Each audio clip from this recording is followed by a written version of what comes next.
أعوذ بالله من الشيطان الرجيم بسم الله الرحمن الرحيم والعصر إن الإنسان لفي خسر إلا الذين آمنوا وعملوا الصالحات وتواصوا بالحق وتواصوا بالصبر صدق الله العظيم সূরা আসর আমি পাঠ করলাম। তো এই সূরা শুরু হচ্ছে এইভাবে ওয়াল আসর, by the passage of time, সময়ের শপথ, কালের শপথ। কেন কালের শপথ কাটলো? নিশ্চয়ই আল্লাহ যখন কালের শপথ কাটছে, এখানে যখন সময়ের কসম খাচ্ছে, তার মানে নিশ্চয়ই এর গুরুত্বটা অনেক আছে। আমি একটা গল্প দিয়ে শুরু করছি। গল্পটা আমি শুনেছিলাম ওস্তাদ নোমান আলী খানের কাছে। গল্পটা এরকম, ধরেন আপনি খুব সুন্দর একটা পরিবেশে আছেন, সামনে পাহাড়, পাহাড়ের মিডিল দিয়ে নদী, এবার আপনি যা চাইছেন তাই পেয়ে যাচ্ছেন, যাই খাইতে চাইছেন সেই খাবার আপনার সামনে চলে আসছে, খুব সুন্দর একটা বাগান, আপনার বড় বড় বাংলো, বাড়ি। সেটা ছিল একটা স্বপ্ন। আপনি ঘুম থেকে উঠে বললেন, এটা স্বপ্ন ভেঙে গেল। তারপর আপনি দেখছেন আপনি ডুবে যাচ্ছেন, একটা বন্যা হয়েছে, আপনি ডুবে যাচ্ছেন। তাহলে কি আপনার মাইন্ড এটা বলবে যে আমি আবার স্বপ্নতে চলে যাব? নিশ্চয়ই না, কারণ আপনি বাস্তবতা পর্যবেক্ষণ করে নিয়েছেন। তখন আপনি কি করবেন? আপনি ডুবে যাওয়া থেকে বাঁচার চেষ্টা করবেন। আপনি ওপরে সাঁতরাবেন। যে ওপরে সাঁতরাতে যাচ্ছেন, সাঁতরাতে দেখা যাচ্ছে আপনাকে কিছু একটা জিনিস আবার নিচের দিকে টানছে, আবার একটু নিচের দিকে টানছে। তখন আপনি দেখছেন আপনার পায়ে একটা শিকল বাঁধা, আর এই শিকলটা যেখানে নিচে যাচ্ছে, সে শিকলে যে ধরে আছে তাহলে তার ভাই।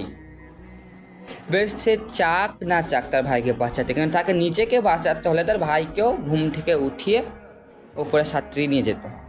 সে তার ভাইকে ডাকলো। ভাইও যখন বুঝতে পারলো হ্যাঁ আমরা বিপদের মধ্যে আছি, আমরা ডুবে যাচ্ছি, তখন ওর ভাইও উঠলো সাঁতরিয়ে ওপরে।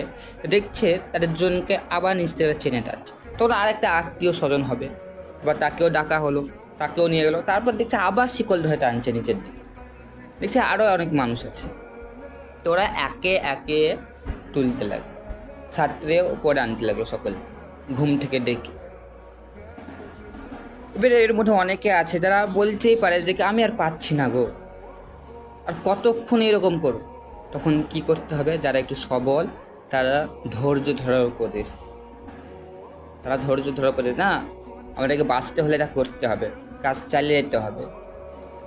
ঠিক আল্লাহ সময়ের শপথ কাটছে এখানে, ওয়াল আসর, সময়ের শপথ, কালের কসম। কেন? কারণ এই যে সময়, এই সময় অনেকের উত্থান দেখেছে, অনেকের পতন দেখেছে। আর এই সময় মানুষের জন্য থেমে নাই, সময় আগিয়েই যাচ্ছে, মানুষের জীবনকে ক্ষয় করতে করতে আগিয়ে যাচ্ছে। এবং জন্ম থেকে আমাদের যে সময়, আমাদের জন্ম থেকে মৃত্যু পর্যন্ত গোটা একটা সময় আমাদের জীবনকে ক্ষয় করছে। তো আল্লাহ বোঝা যায় সময় বেশি নাই, মানুষ নিশ্চয়ই ক্ষতিগ্রস্ত। পরে আয়াতে বলছে মানুষ নিশ্চয়ই ক্ষতিগ্রস্ত,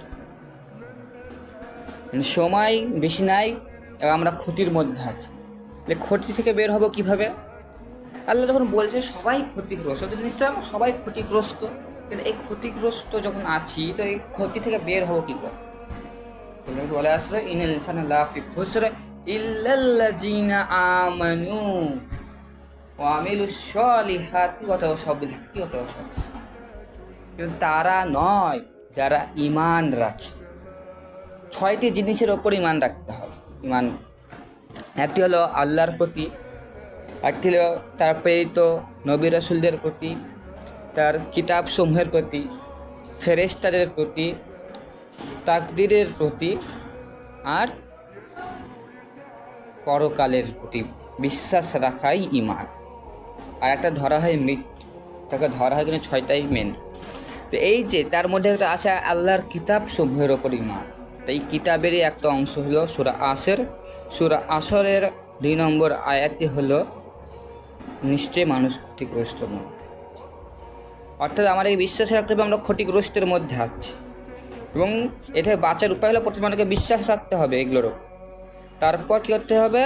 ন্যায় কাজ করতে হবে, ন্যায় সৎকর্ম করতে হবে। এবার সৎকর্ম কি আমরা সবাই জানি, আমরা বিবেককে প্রশ্ন করি, তাহলে আমরা কোনটা সৎকর্ম তৈরি আর কোনটা অসৎকর্ম সেগুলো আমরা জানতে পারি নিজে থেকে। তো তারা কি করবে? ঈমান আনার পর সৎকর্ম করবে। আগে ঈমান আনবে, তারপর সৎকর্ম করবে। তারপর কি করবে? ন্যায় ও ধৈর্যের উপদেশ দেবে। ন্যায় ও ধৈর্যের উপদেশ দেবে। আচ্ছা, ন্যায় আর ধৈর্য উপদেশ দেওয়া, এটা তো সৎকর্মের মধ্যেই পড়ছে। তবে আল্লাহ দুটোকে আলাদাভাবে হাইলাইট করা হয়েছে এখানে। আল্লাহ দুটোকে হাইলাইট করেছে। কিসের? ন্যায় ও ধৈর্যের উপদেশ। মানে এখানে আল্লাহ আমাদেরকে জব দিচ্ছে, একটা ডিউটি দিচ্ছে। তা আল্লাহ বেরোতে একটা ডিউটি, একটা জব। যদি তুমি ক্ষতিগ্রস্তর মধ্যে আছো, তোমাকে বাঁচতে হবে, ঈমান রাখো, সৎকর্ম করো। আরেকটা কি তোমার কাজ? আরেকটা তোমার ডিউটি কি? যে কি আমাকে ন্যায়ের উপদেশ দিতে সকল মানুষকে। মানে কি?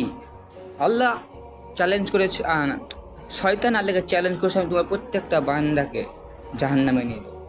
আর এখানে আল্লাহ আমাদেরকে ডিউটি দিচ্ছে ন্যায়ের উপদেশ।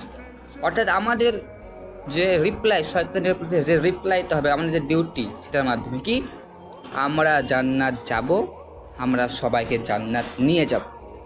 আমরা জাহান্নাম যাব না, আমরা কাউকে জাহান্নাম যেতে দেব না। এটা নিজের মধ্যে যে দিলে গেঁথে নেন, আমি জান্নাত যাব, সবাইকে নিয়ে যাব, আমি জাহান্নাম যাব না, কাউকে যেতে দেব না। যে ন্যায় উপদেশ দেন সমগ্র মানুষের মধ্যে, সমগ্র মানব জাতির মধ্যে আপনার ন্যায়ের উপদেশ দেন। তারপর আপনার সাথে যে কাজে কাজ মিলে আপনার সাথী হয়ে কাজ করবে, যে আপনার সাথী হয়ে কাজ করবে, সেটা বলতে পারে আর কতক্ষণ আর কতক্ষণ আমরা এভাবে পরিশ্রম করে যাব, সামনে তো কোনো বড় ফল আসছেই না। তখন তাকে ধৈর্যের উপদেশ, তখন আপনাকে তাকে ধৈর্যের উপদেশ দিতে হবে। না, কাজটা করে যেতে হবে, যদি আমাদেরকে সেই ক্ষতির হাত থেকে বাঁচতে হয়। তারপর বিষয় হলো, আল্লাহ তো মুমিনদের ওয়াদা করেছেন যে তিনি সাহায্য করবেন। কাদের? মুমিন।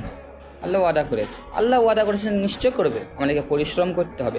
আল্লাহর তরফ থেকে যে ডিউটি, যে ন্যায় উপদেশ দিতে হবে সকলকে, এবং ধৈর্যের উপদেশও দিতে হবে। আমাদেরকে প্রথমত ঈমান রাখতে হবে যে কি আল্লাহ আছে, রাসূল আছে।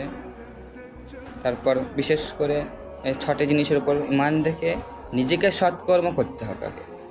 আল্লাহ তো বলে, কোরআনের একটা জায়গায় বলছে, তোমরা তা বলো না যা করো না। অর্থাৎ আগে সৎকর্ম করো, তারপর সেটার উপদেশ দাও। উপদেশ দেওয়ার পরে যারা তোমার সাথে কাঁধে কাঁধ মিলিয়ে কাজ করবে আল্লাহর রাস্তায়, তাদেরকে ধৈর্যের উপদেশ দাও।